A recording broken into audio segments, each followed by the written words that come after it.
मुक़्तदर वज़ीफ़ा ख़ुराम Millat Islamia, हाज़रीन Majlis,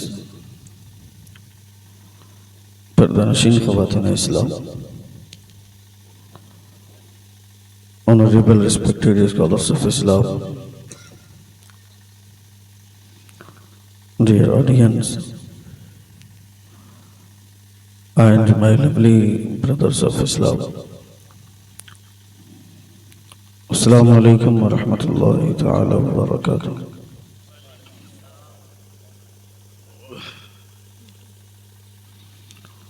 Alhamdulillah Rabbil Alameen wal aqibatu lil muttaqeen wassalatu wassalamu ala sayyidil mursaleen wa ala alihi wa sahbihi ajma'in, amma ba'd.